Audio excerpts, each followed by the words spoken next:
చెప్తున్నాం, ఇవి ఎవరి జాగీర్లు కావు, ఇవి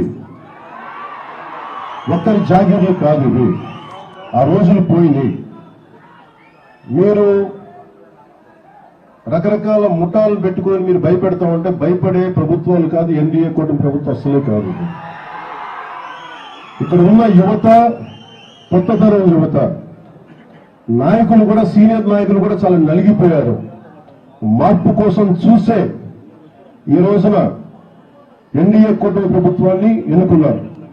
శ్రీ నారా చంద్రబాబు నాయుడు గారి నాయకత్వంలో ఉన్న ఎన్డీఏ ప్రభుత్వం, వారి గౌరవ ముఖ్యమంత్రిగా ఉన్న ఈ ప్రభుత్వం ఇలాంటి చిల్లర పనులకి ఎవరు భయపడరు. ఇంకా పద్ధతి కాదు కాబట్టి భాషని మర్యాదగా మాట్లాడుతున్నాను. మేము ప్రభుత్వంలో ఉన్నాం, ఒకటే మాట చెప్తున్నా, పిచ్చి పిచ్చి వేషాలు వేయకండి. మీరు బయట యువతకి మీరు అరుపులు చూస్తూ ఉన్నారు. ఇలాంటి పనులు చేస్తూ వెళ్తా ఉంటే చూస్తూ ఊరుకునే యువత కాదది. ఇది రాయలసీమ యువతది, పోరుబాటులో ఉన్న యువతది. నలిగి నలిగి నలిగి ఉద్యోగాలు, ఉపాధి అవకాశాలకి నలిగిపోతూ ఉన్న యువతది. యువతను దయచేసి మీరు రెచ్చగొట్టకండి. ఈ రోజున మేము వచ్చి 70 కోట్ల రూపాయలు జాతీయ ఉపాధి హామీ పథకం కింద మేము అమలు చేసాం. దాదాపు కలెక్టర్ గారు చెప్తాం, దాదాపు ఒక మొత్తం పనులు అయిపోబోతున్నాయి జనవరిలో. రోడ్ల నిర్మాణం కానీ, గోశాలలు కానీ, అన్ని రకాల పనులు చేస్తా ఉన్నాం. ఫామ్ పాండ్స్ కానీ. దాంట్లో భాగంగా ఇప్పుడు నాకు వచ్చిన కంప్లైంట్ కూడా ఏంటంటే, ఇక్కడున్న గాలివీడు మండలం ప్రజలకు కూడా చెప్తా ఉన్నాం, వాళ్ళు పర్మిషన్స్ ఇవ్వమంటే కూడా ఇవ్వమని చెప్పట్లేదు. పనులు సిద్ధమైపోయినాయి అంటే వీళ్ళు కూర్చొని వీళ్ళు ఇక్కడికి వెళ్ళి వీళ్ళున్నారు ఎంపీడీఓలుగా, వీళ్ళు ఎంపీపీగా ఉన్నారు కాబట్టి వాళ్ళు పర్మిషన్ ఇవ్వట్లేదు అంటే ఒకటే చెప్పాం, 14 రోజులు సమయం ఇస్తాం. 14 రోజుల తర్వాత కలెక్టర్ గారు can over right that rule. మీరు ఎంపీపీలు అని చెప్పి మీ చేతుల్లో ఉందని అధికారం అనుకోవడానికి లేదు. అభివృద్ధికి మీరు ఎన్ని అడ్డగోడలు కట్టినా బద్దలు పట్టుకుని ముందుకెళ్లే శక్తి, సమర్థత మా దగ్గర ఉన్నారు. ఎందుకంటే బేసిక్ అడ్మినిస్ట్రేటివ్ ఇబ్బందులు కనుక కలగ చేస్తే దాని చర్యలు మళ్ళీ వేరే విధంగా ఉంటాయి. అలాగే కలెక్టర్ గారికి కూడా దృష్టికి తీసుకొచ్చి 14 రోజులు మీకు నోటీస్ ఇచ్చి వి విల్ ఓవర్ రైట్. మీ ఎంపీపీ పదవిని మీరు నిలబెట్టుకుంటే, గౌరవంగా ఉంటే అది మీకు మంచిది.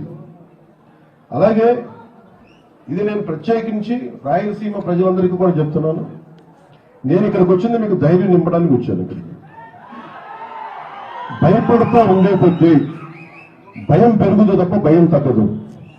ఇక్కడున్న ప్రభుత్వ అధికారులు కానీ, రాష్ట్రంలో ఉన్న 640 ఎంపీడీఓల మీద కానీ ఒక్కరు చెయ్యేసినా, ఒక్కడంటే ఒక్కడు చెయ్యేసినా ఏ మాత్రం సహించో, ఏ మాత్రం ఊరుకో. గుర్తుపెట్టుకోండి. మీకు ఎలా ఉంటుందంటే చెప్తున్నాను, ఇళ్లలోంచి బయటికి లాక్కొచ్చి జైల్లో పెడతాం. గుర్తుపెట్టుకోండి. ఇళ్లలోంచి లాక్కొస్తాం. మర్యాదగా ఉన్నంతసేపు మర్యాదగా ఉంటాం, పద్ధతిగా ఉంటే పద్ధతిగా ఉంటాం, ప్రజాస్వామ్యబద్ధంగా ఉంటే ప్రజాస్వామ్యబద్ధంగా ఉంటాం. స్థాయి దాటి మీకు కొమ్ములు వచ్చినాయి, మీరు ఇక్కడ కూర్చోబెట్టి మీరు ఆధిపత్య ధోరణితో కానీ,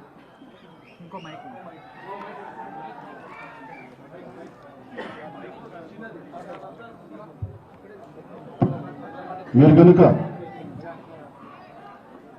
గత కాలం 5 సంవత్సరాలు మీకు చెల్లిపోయింది. ఈ 5 సంవత్సరాల కాలంలో శ్రీ సుదర్శన్ రెడ్డి గారు వీరి మీద ఈ రోజున జవహర్ గారి మీద దాడి చేయటమే కాదు, గత 5 సంవత్సరాల కాలంలో కూడా ఈయన ప్రతాప్ గారు అని చెప్పి ఒక దివ్యాంగులకు సంబంధించిన ఆయన మీద కూడా దాడి చేశారు. ఆయన కూడా దుర్భాషలు ఆడారు. అలాగే శ్రీనివాస రెడ్డి గారి మీద కూడా దాడి చేశారు. అలాగే శేఖర్ నాయక్ మీద గారు కూడా దాడి చేశారు. ఇది అలవాటు అయిపోయింది వీళ్ళకి. మీరు 15 మంది మీరు ఎక్కడున్నా కానీ మిమ్మల్ని తీసుకెళ్లి బొక్కలో పెట్టే వరకు మేము వదలం. గుర్తుపెట్టుకోండి. ఎస్పీ గారికి కూడా చెప్తా ఉన్నాము, డీజీపీ గారి దృష్టికి కూడా తీసుకొస్తున్నాం. ఏ ఒక్కరిని ఉపేక్షించేది లేదు. మీరు ఎవరైనా కావచ్చు. మీరు పనిచేసే అధికారుల మీద కనుక మీరు దాడులు చేసి సగటు మనుషుల్ని ఇబ్బంది పెడితే ఉపేక్షించే ప్రభుత్వం కాదు, ఉపేక్షించే వ్యక్తులు అస్సలే కాదు. మేము అన్ని తట్టుకునే వచ్చాం. 5 సంవత్సరాల కాలంలో మీ పాలనలో ఎంత నలిగిపోయారో ప్రజలు తట్టుకుని వచ్చాం. ఇంకా మాకు అధికారం ఉంది కదా అని చెప్పి గౌరవ ముఖ్యమంత్రి చంద్రబాబు నాయుడు చాలా సంయమనంతో ఉన్నాడు. మా సంయమనాన్ని పరీక్షించకండి, మా సహనాన్ని పరీక్ష పెట్టకండి. చాలా గట్టిగా ఉంటుంది చెప్తున్నాం. దీని తాలూకు పరిస్థితి మర్యాదగా మాట్లాడుతూ ఉన్నాం. రాయలసీమ ఒక్కరి కోట కాదు, ఒకరి జాగీరి కాదు, గుర్తుపెట్టుకోండి. మీ ఇష్టానికి వచ్చి గవర్నమెంట్ ఆఫీసులోకి వస్తాం, లెక్క పక్క లేకుండా మాట్లాడతామంటే మేము ఎవరూ ఊరుకోం. ఈ సందర్భాన్ని పురస్కరించుకొని ఎవరైనా సరే భవిష్యత్తులో ఏ అధికారి, ఒక ఎంపీడీఓల మీదే కాదు, ఏ ఒక్క ప్రభుత్వ అధికారి మీద కానీ జులుం చలాయించినా, ఇష్టారాజ్యంగా మాట్లాడినా ఒక్కొక్కరికి మీకు భవిష్యత్తు చాలా ఖచ్చితంగా ఒక కరాఖండిగా ఉంటుంది. మా రియాక్షన్ మీరు గుర్తుపెట్టుకోండి. ఇంకా సంస్కారం కాదు కాబట్టి ఇంకా పద్ధతిగా మాట్లాడుతున్నాను. అధికారంలో ఉన్నాను కాబట్టి ఇంకా బలంగా, ఇంకా జాగ్రత్తగా మాట్లాడుతున్నాను. మా సహనాన్ని పరీక్షించుకోండి. చాలా పద్ధతిగా మాట్లాడుతూ ఉన్నాం. అలాగే వైసీపీ నాయకుడికి కూడా మీ నాయకుల్ని నిగ్రహించుకోమని చెప్పండి. రోడ్ల మీద రైతుల కోసం తనకు లేని కథలు చెప్పడం కాదు, చేసిన న్యాయానికి కథల్ని మళ్ళీ ధర్నాలు చేయడం కాదు. ముందు ఆయన జవహర్ గారిని, నేను ప్రతిసారి మాట్లాడుతున్నప్పుడు ఒక దళిత అధికారి మీద దాడి చేసి ఇవన్నీ మాట్లాడి, ఇందులో ఎవరెవరో చూడండి. శ్రీనివాసరెడ్డి గారు ఉన్నారు, ఆయన రెడ్డి సామాజిక వర్గానికి చెందిన వ్యక్తి. ప్రతాప్ గారు ఉన్నారు, నాకు ఆయన గురించి తెలియదు, ఆయన దివ్యాంగులు. అలాగే శేఖర్ నాయక్ ఉన్నారు, ఆయన షెడ్యూల్ ట్రైబ్స్ కి సంబంధించిన వ్యక్తి. ఇది ప్రతి చోట, ఇది ఒక్కరికి సంబంధం లేదు, ఒక జాతికి సంబంధించింది కాదు. కానీ మేము ఏదైనా చేయగలం, అధికారంలో ఉన్నాం కాబట్టి. సుదర్శన్ రెడ్డి గారి మనుషులందరికీ చెప్తున్నాం, నేను మళ్ళీ ఒకసారి వచ్చి ఇక్కడే టెస్ట్ చేస్తాను చెప్తున్నాను. కడపలోనే, అన్నమయ్య జిల్లాలోనే, రాయలసీమలో వచ్చి కూర్చున్నాను. ఇలాంటి పిచ్చి వర్షాలు కురుస్తాయి.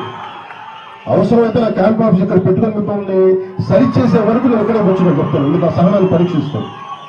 ఎందుకంటే అన్ని తెగించి వచ్చాం. రాష్ట్రం బాగుండాలి. రాయలసీమ యువత ఎక్కడికో మారి వెళ్ళిపోతూ ఉన్నారు. ఉద్యోగాలు, ఉపాధి అవకాశాలకి ఎక్కడికో బెంగళూరులకి, తమిళనాడుకి ఎక్కడికో వెళ్ళిపోతున్నారు. వాళ్ళందరికీ ఉపాధి అవకాశాలు రావాలి. ఈ విధంగా మేము ఆలోచిస్తూ ఉన్నాం.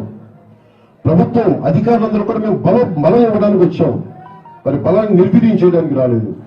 ఇలాంటి సమయంలో మీరు ఒళ్ళు దగ్గర పెట్టుకుని మాట్లాడకపోయినా, సోషల్ మీడియాలో పిచ్చి కూతలు కూసినా, ఇలా ఆఫీసులకు వచ్చి దాడులు చేసినా, దీని పరిణామాలు చాలా చాలా చాలా తీవ్రంగా ఉంటాయి. గుర్తుపెట్టుకోండి.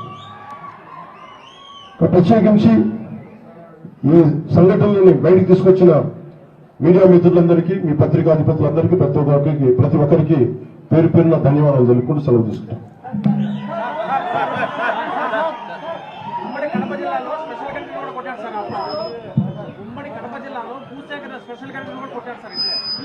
సార్ అని చెప్పండి. ఉమ్మడి కడప జిల్లాలో వీటన్నిటికి సంబంధించి నేను ఇది ప్రత్యేకించి కేబినెట్ లో చర్చిస్తాం. ఇది కేబినెట్ లో చర్చిస్తాం. ఇప్పుడు నా పేషీకి కూడా తెలియజేశాను. ఇక్కడ ఏం జరిగినాయి మొత్తం రిపోర్టు ముఖ్యమంత్రి గారి టేబుల్ మీద ఉండాలి, డీజీపీ గారి దగ్గరికి వెళ్ళాలి, హోమ్ మినిస్టర్ గారి దగ్గరికి వెళ్ళాలి, అలాగే కేబినెట్ సదస్సులు అందరి దగ్గరికి వెళ్ళాలి, అలాగే జిల్లా ఇన్ఛార్జ్ మంత్రికి కూడా వెళ్ళాలి. ఇందాక మాట్లాడుతూ ఉంటే ప్రతి చోట ఏమేమి తప్పులు జరిగినాయి, ఎలాంటి మనకి ల్యాండ్ ఎన్క్రోచ్మెంట్స్ ఏం జరిగినాయి కూడా మా దృష్టిలో ఉన్నాయి. అలాగే అడవుల్లో మన బొగ్గుని అక్రమంగా చేసేస్తాను, అది కూడా వెంటనే నేను పీసీసీఎఫ్ గారితో మాట్లాడాం. ఇవన్నీ చర్యలు తీసుకుంటాం.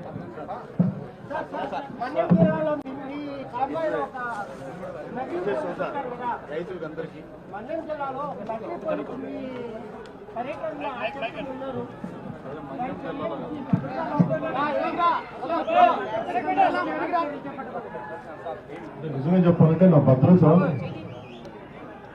నాకు ఆశీర్వేసింది. ఈరోజు పొద్దునే నేను ఈ పర్యటనకు వస్తామంటే నా దృష్టికి తీసుకొచ్చారు. ఒక ఐపీఎస్ అధికారి ముసుగులో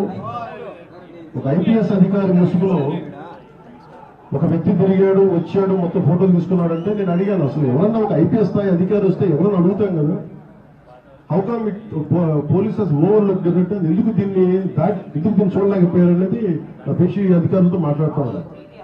ఇది కేవలం నాకు పనిచేయడం తెలుసు, రాష్ట్ర పోలీస్ శాఖ బాధ్యత ఇది.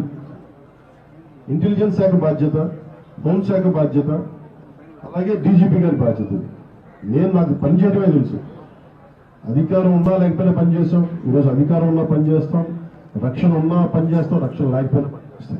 అంటే వైకాపా సంబంధించిన కొంతమంది అధికారుల ప్రమేయం ఇందులో ఉందన్న ఒక వాదన అయితే బలంగా బయటకు వస్తుంది. అంటే అది నాకు అంటే నేను వైకాపా విధి విధానాలను ఎదిరిస్తాం, కానీ ఒక మాట మాట్లాడబోయే ముందు దానికి సరైన ఆధారం లేకుండా మాట్లాడకూడదు.